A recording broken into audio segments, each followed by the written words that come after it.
stage, I would like to welcome Mrs. Fiona O'Hara, a Managing Director of Accenture. With over 20 years' experience in the industry, she's going to tell you about how being a long-term and loyal employee can not only benefit you, but the company you work for. Please welcome to the stage Ms. Fiona O'Hara.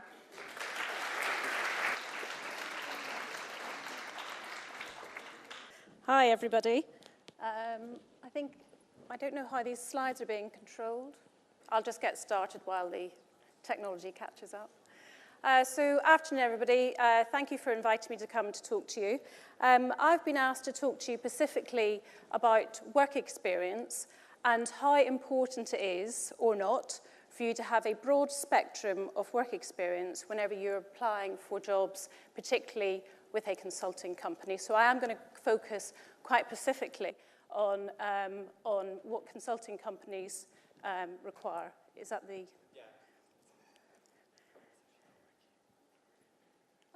Excellent, thank you. Okay, so what I thought I'd do actually is just set up some context, first of all, to have this discussion with you, and to really start by just telling you a little bit about Accenture, because as the world's biggest consulting company, I think it's just important that I can set some context around who we are. And also consulting is a pretty broad church these days, so I think it's important for you to understand really what consulting is today. I thought as well it might be a good idea to tell you a little bit about me and about my career journey, because again, that's very relevant as you might be making your choices, just to see how things actually might turn out in the end. And then to talk to you a little bit about the marketplace. And the marketplace is I'm deliberately using that word marketplace because you are entering into a marketplace where you're going to be selling yourselves to potential employers, and they're going to be selling themselves to you. It's very much a two-way process, and I think you need to understand the landscape in which you're going to be operating in. And then to try and answer a little bit about this question about work experience and how important it is, and then just to give you a few of my recommendations as you get yourselves underway. So let's see if the technology works. So Accenture. So as I said, we are a very big company. We turn over $30 billion a year. We employ, on this slide it says that we employ 358,000 people. That's wrong, because as I stand here, between doing this slide and standing here, we have now recruited more people than that, so I actually can't tell you what the number is. We operate across the globe, and we work for 3/4 of the Fortune 500 companies.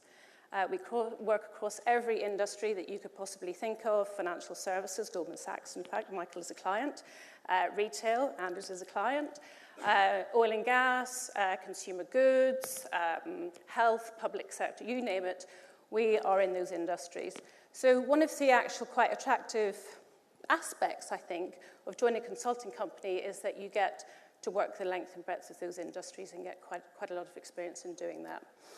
In terms of the UK and Ireland, as we sit here in this country, we're about 11,000 strong in terms of people.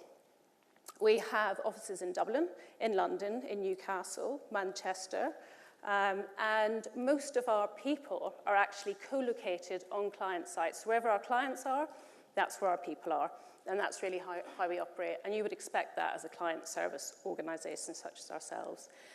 In terms of graduate recruitment, we recruit somewhere between 500 and 800 graduates every year. We are very specific that 50% of those graduates must be female, and probably 25 to 30% of our graduates are from STEM subjects. So again, we recruit from a very broad base. And I'll come on to talk a little bit about some of the skills that we look for and also the importance of work experience, coming back to the exam question that I was set. So, Accenture, I talked about you understanding what consulting is, and it's such a broad church today, and it actually means many different things, but there's quite a lot of aspects to consulting. We split ourselves into 5 aspects. One of them is actually not consulting, which is the one I'll come to at the end, which is our operations. But first of all, if I could band together 2 of them, which is strategy and consulting. And what this is really about is us helping organizations transform themselves and actually identifying what are the goals for the company, how they transform, and what are the things that they need to implement in order to set them off on that transformation journey, whether it's capabilities, technology, or people.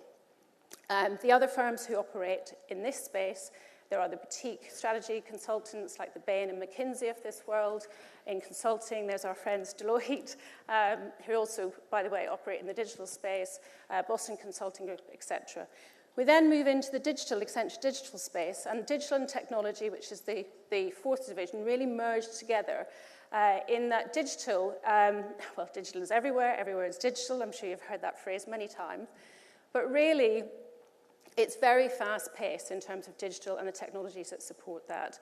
Our job in Accenture is really to help our clients make the right choices and make them make choices and investments which enable them to have flexibility and agility as things change and things go forward.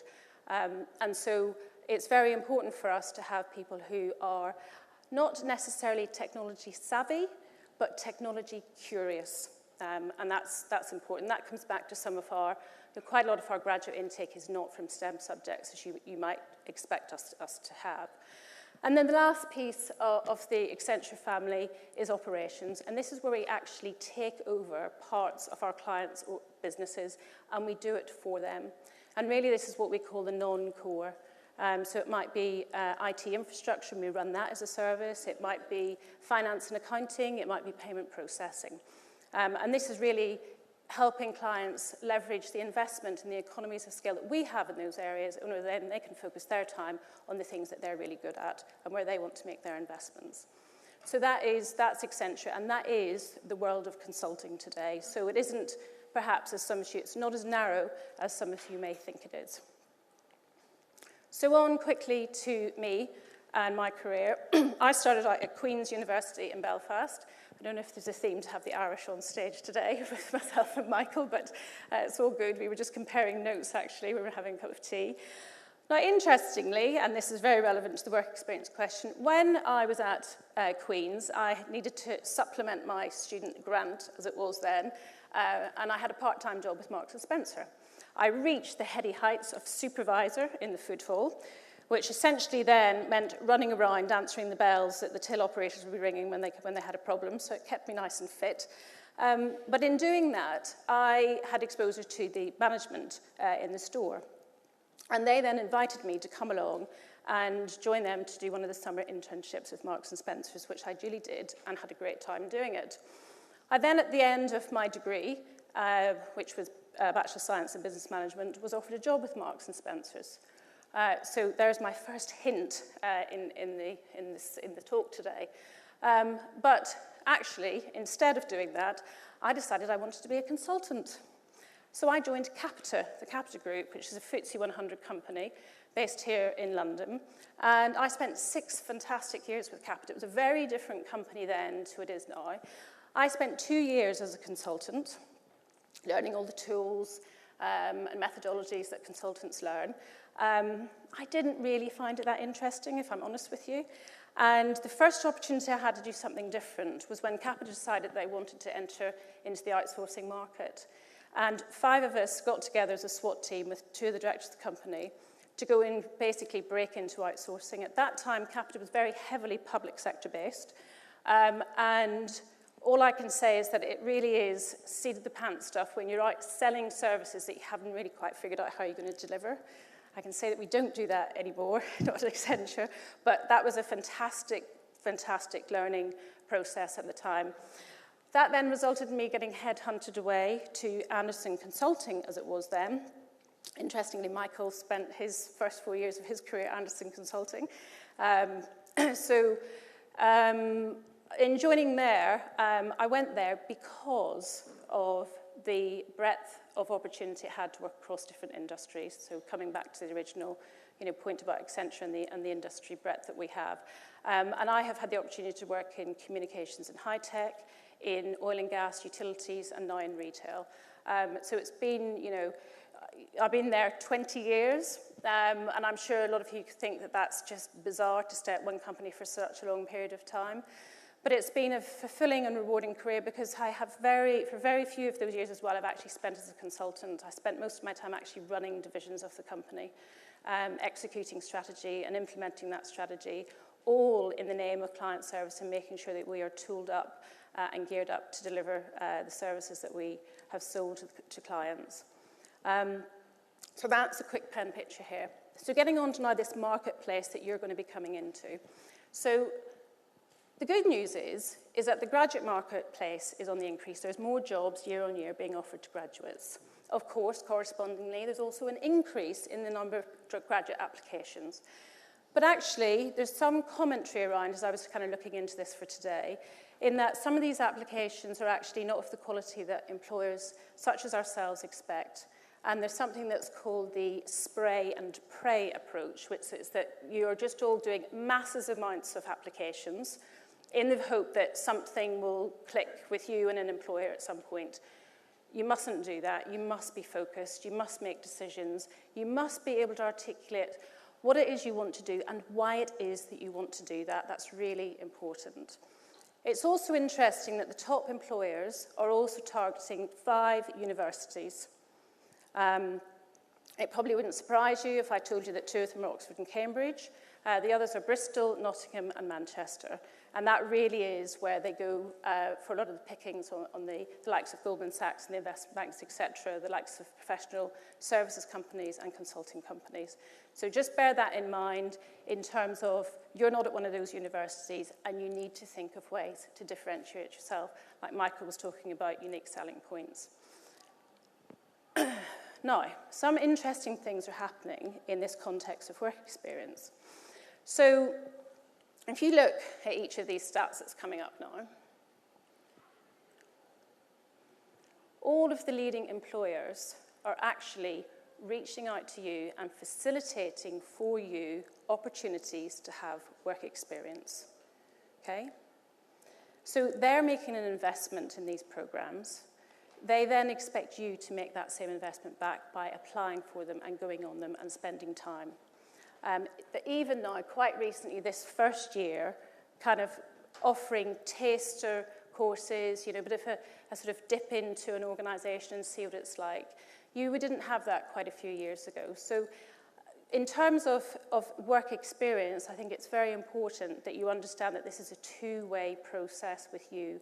It's about them picking you, them getting to know you, you getting to know them, and you picking them, so that everybody has the best chance of making the right choice at the end of the day.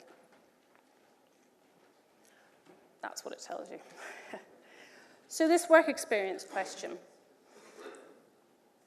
It is important, but what's also important is the skills that it look for. And I just want to spend a little bit of time with that because there is no one answer. This is not all about getting work experience and it's not all about having the right skills. It's having a mixture of both these things. Being a consultant, you've got to be able to communicate. You've got to be able to distill the most complex thing into something simple that all the stakeholders in a particular business are going to understand and buy into. That's a really key requirement if you're thinking about a career in consulting.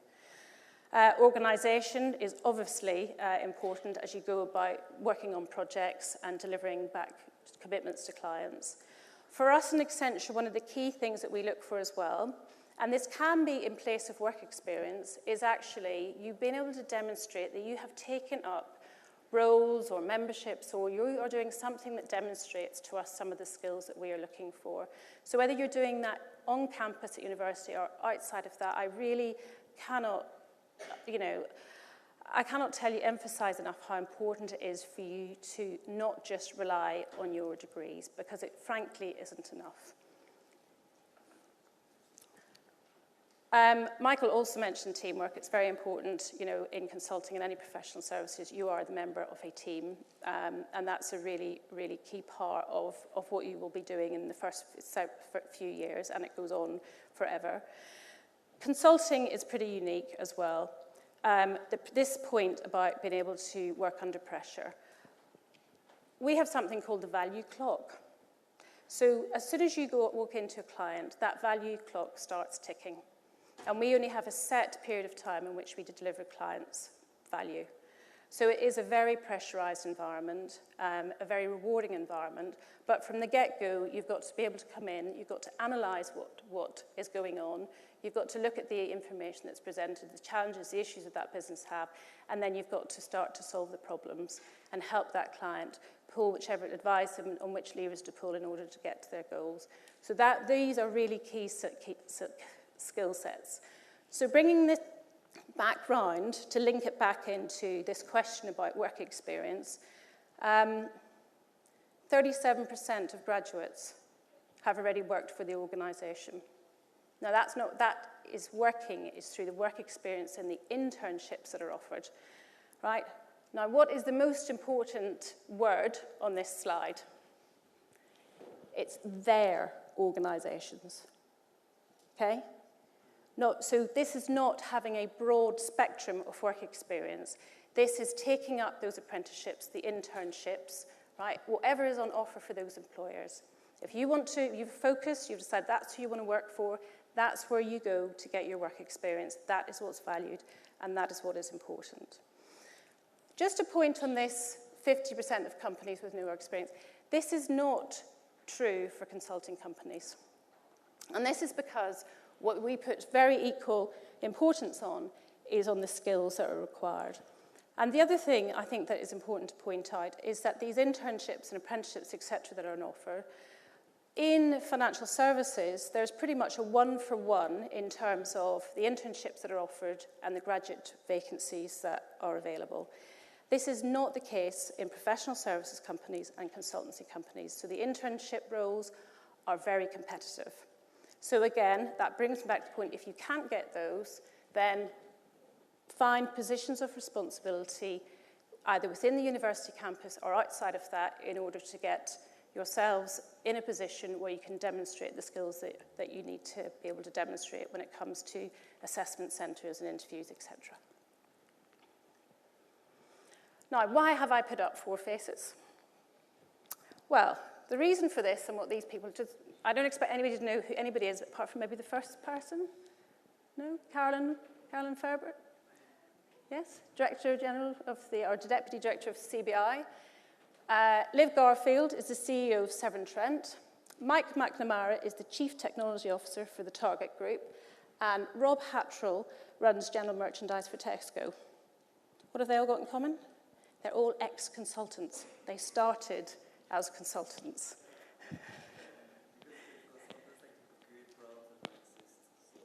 Yeah, so being a consultant can be, starting as a consultant can actually lead to the C-suite. Very interestingly, and I promise you I'm not doing a hard sell on being a consultant as your first career choice, but I am going to mention this. Harvard Business Review and Spencer Stuart, who are a big recruitment company, did a recent study on crisis management. And they looked at the performance between CEOs and C-suites who were ex-management consultants, who had management consulting experience, and those who didn't. And they found that particularly when it came to crisis management, those who had management consulting experience had much higher success rates in getting those companies to either a stable or growing status than those who didn't. So I'm sure you can find a study that contradicts that somewhere along the line, but I just thought I'd just mention that just to show the fantastic training and caliber that you get within consulting. Okay, so to finish, here are my recommendations. Don't do the spray and pray. Be focused. Be able to really decide what it is you want to do and be able to articulate why it is that you want to do that. Make sure you use what is on offer, right? The top employers are investing in putting facilities in place in order for you to gain experience of working with them. That is what they're looking for. That's what they want. So apply. And I've underscored apply because you may not be successful, but if you have applied, that will count towards your application. Okay, so that's really important. And as I've said, just get involved, get experience. So my underlying overriding message in this is that these firms are investing in programs to give you experience with them. You need to do the same. Invest the time, invest in yourselves in order to put yourself in the best position possible. That's it. Thank you.